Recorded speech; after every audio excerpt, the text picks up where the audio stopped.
Hi there, it's Iman here at Whitelance, and here is a new feature that we've launched which enables your customers to pay for freelancers automatically a certain value every month. So let's take a step back and remember that prior to this feature, you could choose either an individual milestone, which was a certain value, let's say $10, or you could choose a repeating milestone where you would set an hourly rate, let's say $10, and set the maximum number of hours, let's say 5, and then a duration, let's say per month. Now, what this meant was that the customer is giving the freelancer authority to submit up to 5 hours every month, but then the freelancer then has to go into the platform and manually submit how many hours they completed each month. So what this new feature does, which is the fixed, what we call a fixed individual milestone, is it enables your users to select the option of automatically repeating this milestone every month and having the customer auto approve it. Now, what does that mean?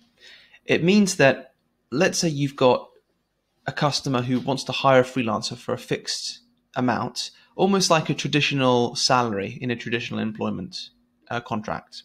You'd say, I'm going to pay this person $1,000 every month to deliver this piece of work.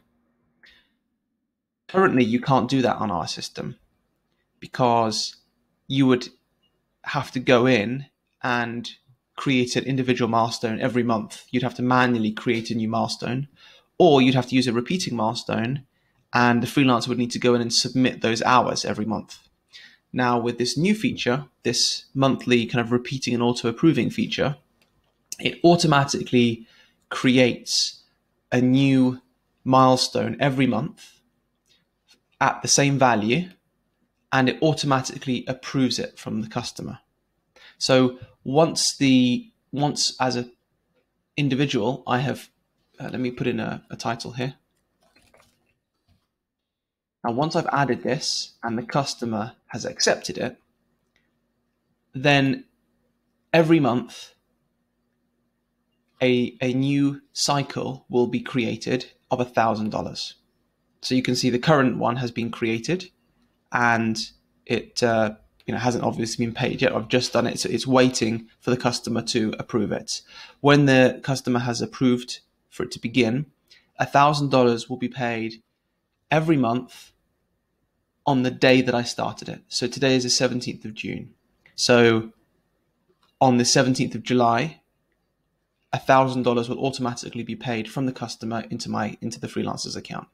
And again on the 17th of August and the 17th of September, until the customer or the freelancer decide to pause the milestone or stop the milestone. If they stop the milestone, then it's stopped and no further payments are taken. If they pause it, they can always restart it.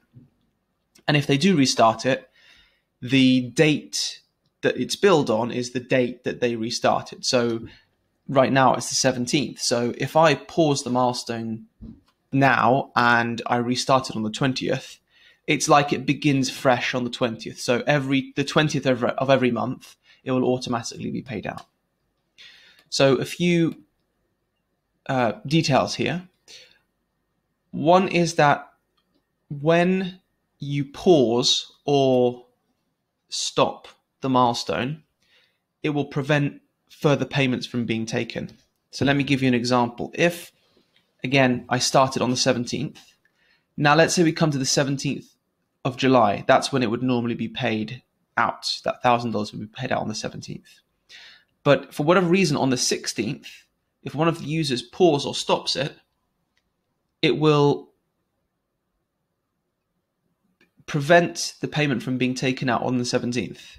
So although you may have done a month's worth of work, because you've paused or stopped it prior to it being paid out, no funds will be taken. So an important note here is that if work has been done and it's paused, then you need to arrange, the freelancer and the customer need to arrange to remunerate that through a perhaps adding a new milestone to cover the work that has been accomplished. The rest of it is relatively straightforward.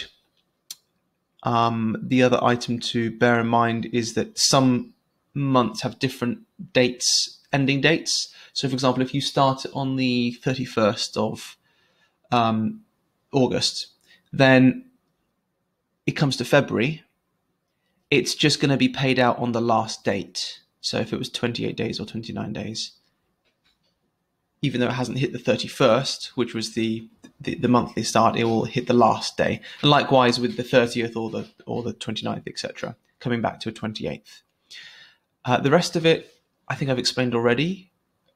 If you have any questions, get in touch. Otherwise, enable it on your dashboard, and you can change the terminology if you wish. So as normal, you can change all of these texts in your content file, so you can rename this text here if you wish. Okay, enjoy.